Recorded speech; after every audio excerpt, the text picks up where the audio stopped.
This is Hannibal from the HannibalTV.com with a quick update for you. Raw did a 0.46 rating last night, staying in the 0.4s, just like SmackDown on Friday was also in the 0.4s.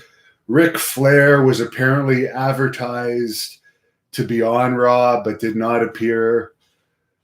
I guess, according to the Wrestling Observer, Big Show even did a promo earlier in the night on Raw saying that he knew Ric Flair would be with Randy Orton later in the night or something, but Flair was nowhere to be found on Raw. He did make the news this week, as I said, for whatever reason. I guess Ric Flair is truly the biggest star WWE has on TV right now that the Undertaker's retired, because the New York Post has nothing better to do now than to do stories on Ric Flair buying coffee. They've got assholes spying on him buying coffee.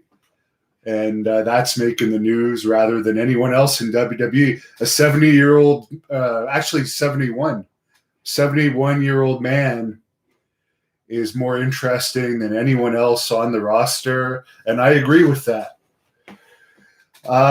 Mike Dello says, what did Ric Flair buy with a $50 cup of coffee? I don't know. It just showed him with a cup of coffee after, I guess, they followed him home because there was another picture of him at home holding the coffee. So I hate paparazzi that follow people around and take pictures without consent and then try and write stories reflecting whatever narrative that they want to portray. But Ric Flair is more of a man than anyone on the WWE roster.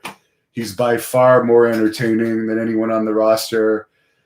And it's too bad WWE's advertising him and then not actually have him appear, because that's just going to make people, whoever tuned in to watch Ric Flair, and then they get another segment with Drew McDonald against Dolph Ziggler, promo segment or whatever. I mean, that's not going to make people tune back in. That's false advertisement.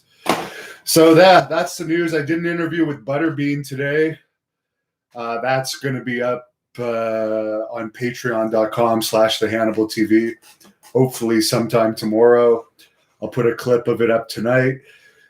I watched a lot of interviews with Butterbean to prepare for this, and I think it's by far the most detailed interview I've ever done, or that's ever going to be posted online of Butterbean from anything I've seen that's out there. So nice guy for sure. He's not too worried about the coronavirus. Butterbean isn't, even though he is one of the at-risk people due to his size, but he's keeping himself isolated. He's not a big mask wearer, but he is keeping himself isolated.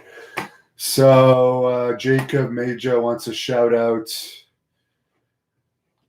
He asked me a million times for that.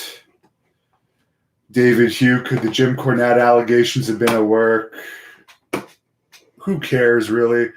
As far as I know, 0 actual charges have been pressed in any of the allegations.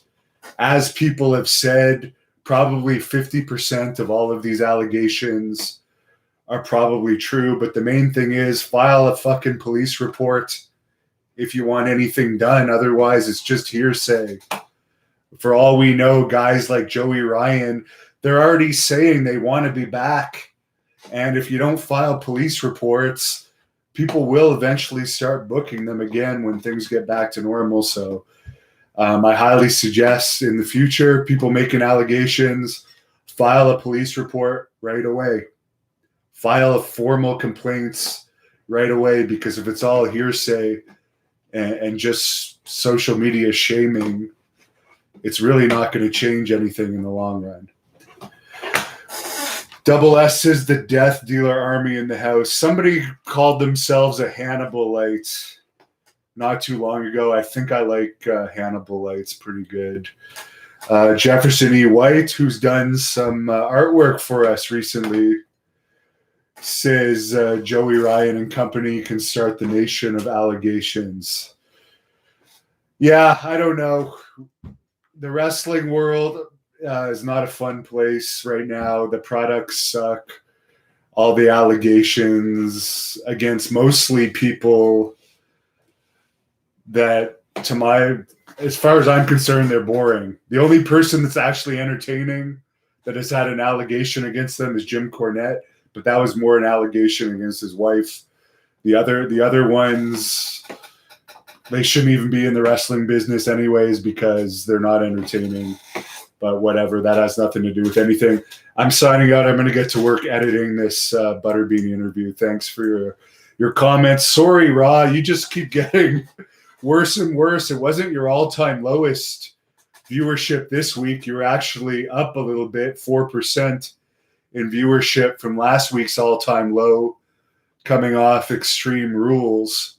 However, you still got a 0.46 rating. I don't see that improving. It's going to be interesting to see what happens when sports come back and you actually have competition again.